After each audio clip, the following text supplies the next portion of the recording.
Welcome to the second episode of The Virtual Tactician. Today we're going to talk about ambushes, and I'm going to give you a brief overview of the types of ambushes and some key factors and terminology, and then we'll get into the analysis and gameplay of what an ambush looks like. So let's go ahead and get started with the key factors and terminology. Terminology here is that an ambush is a surprise attack from a hidden position on a moving or temporarily halted target. I think that's pretty self-explanatory, but I just want to make sure that that's set as a baseline of what an ambush is and what we're going to talk about.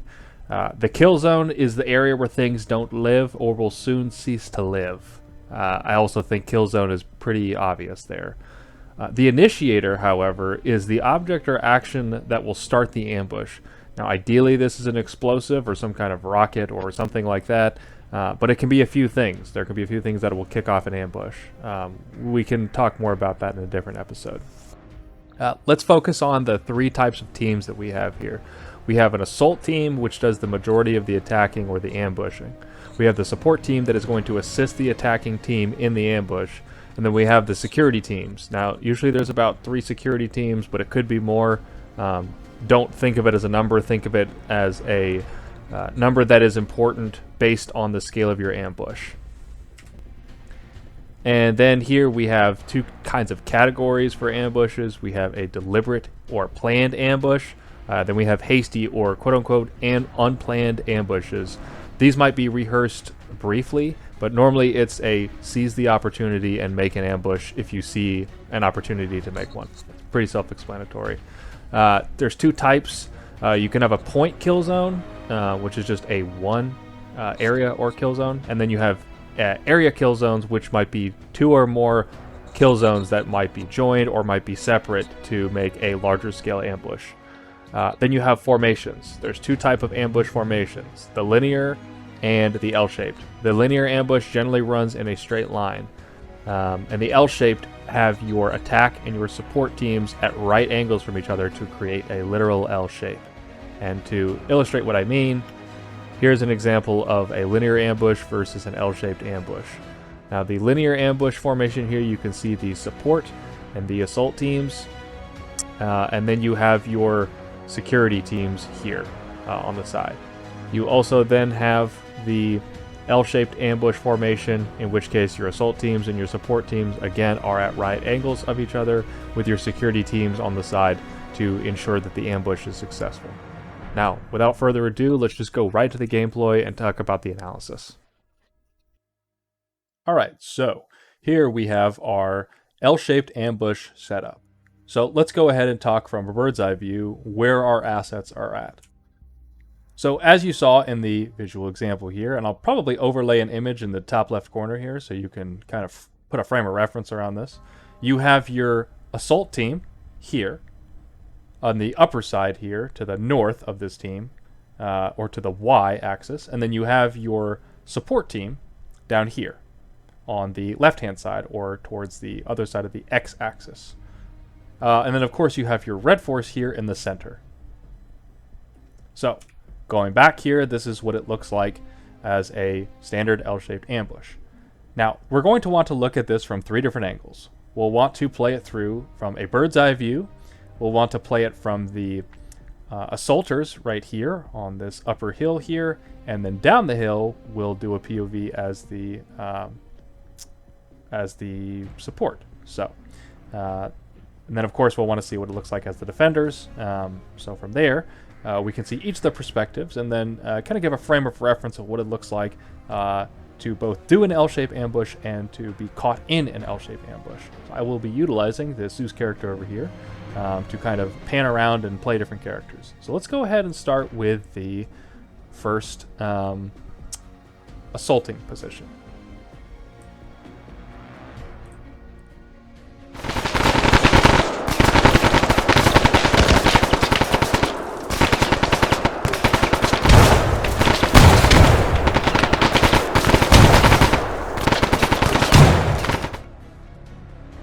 That was an interesting perspective. Now let's go ahead and try it from more of the assault side here. Like this guy.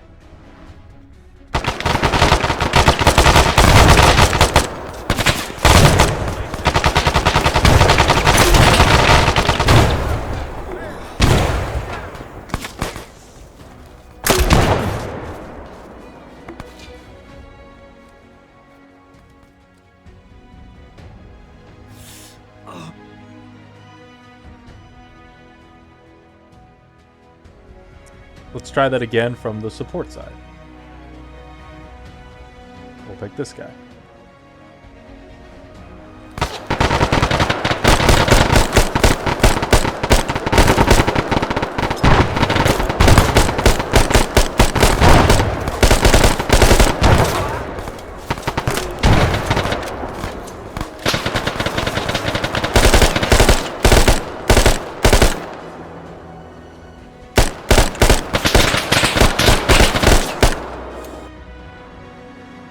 Alright, and now let's try that one more time, but from the red force position.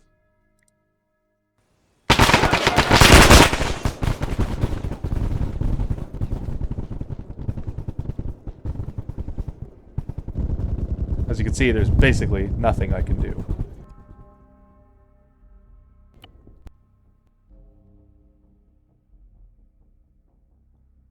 So, as we can see here from the three different positions of the assaulters, the supporters, and then the red force team, it's an interesting perspective on how we view an L-shaped ambush, and how you can see how dangerous it is to be either inside one, and how advantageous it is to be part of one and ambushing the red force.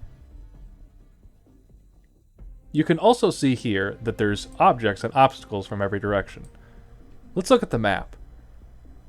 Notice how the two forces here are pushing crossfire, and I'll overlay some lines here to show how the fire is working.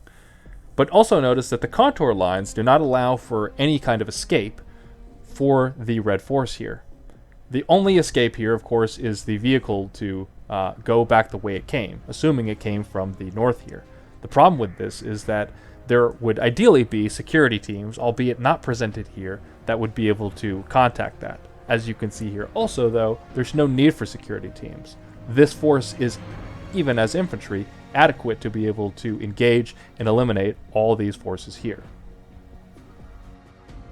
Okay, so now we have our linear ambush, and we're going to go ahead and look at the different assets here from a bird's eye view. We obviously have our main red force element, our assault team, and our support team, and then a security team.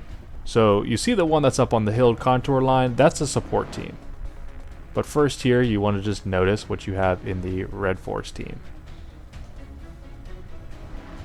So let's go ahead and look over at it. We have one slightly up armored vehicle with guns mounted on it. We have another smaller Jeep type or just smaller transport vehicle. And then of course we have a BTR that is in the rear of the convoy.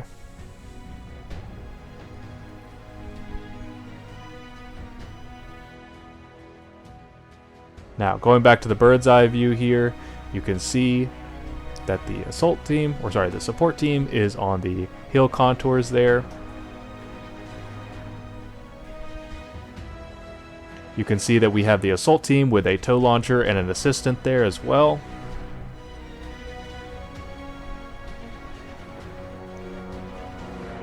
And then you can see that we have a rear security team. Now, the security team won't necessarily be extremely useful or necessary, but you will at least see the perspective of being the security team, even though you're not directly engaging or needing to engage the kill zone.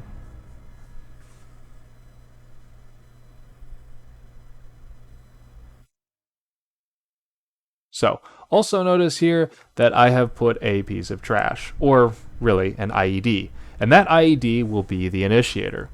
Now we do have more explosives to further the kill zone and further the ambush, but this should at least get us started for the ambush and kick it off as an initiator. So let's go ahead and get all the assets set up. We're going to use our Zeus character here, and we will do the bird's eye. Then we will do everything from the support, assault, and security teams.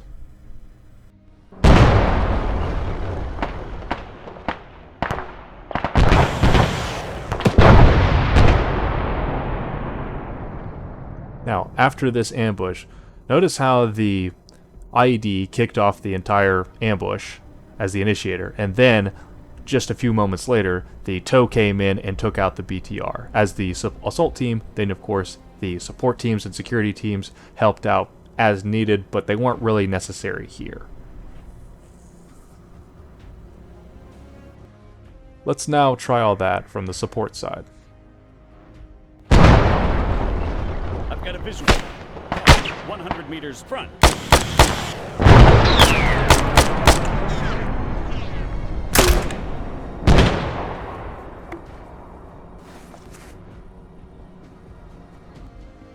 Now, we're going to switch that up and be the assault side. We're going to utilize the tow launcher.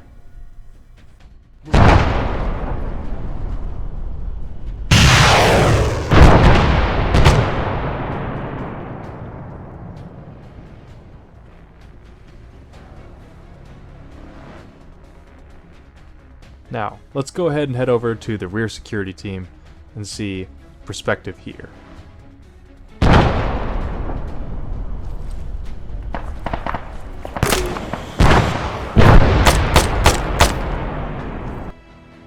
Now, for the final portion of the presentation, we're going to focus on being the attackers and what their perspective is. We won't focus on the lead vehicle as it instantly blows up, as through the initiator. But what we will do is we will be the perspective of the driver of this little Jeep here, and then we will also be the BTR. But we're going to scoot that Jeep back just a little bit in order to give a better perspective, and we're going to move that armored vehicle a little farther forward. So let's go ahead and check out this driver.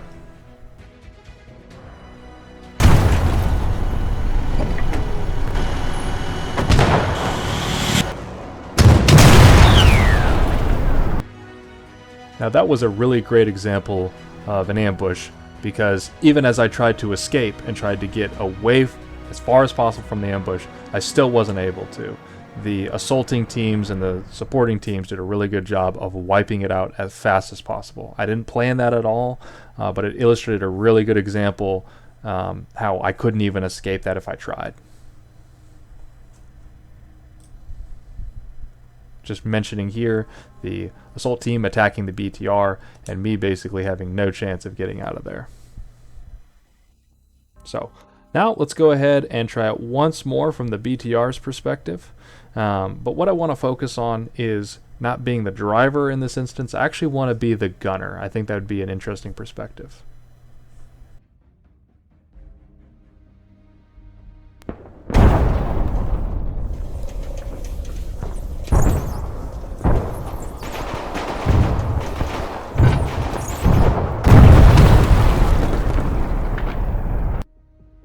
And so, that is a linear ambush, and that is the conclusion of this episode. I hope you guys enjoyed that. I think that was really interesting to see all those perspectives. Even though I had built this, I was kind of surprised by some of the results. So if you like it, give it a thumbs up and subscribe too. I'll be making more content like this, and get down in the comments and talk about what you want to see. I'd be more than happy to hear your ideas and get them implemented in future episodes. But until next time, this is the Virtual Tactician.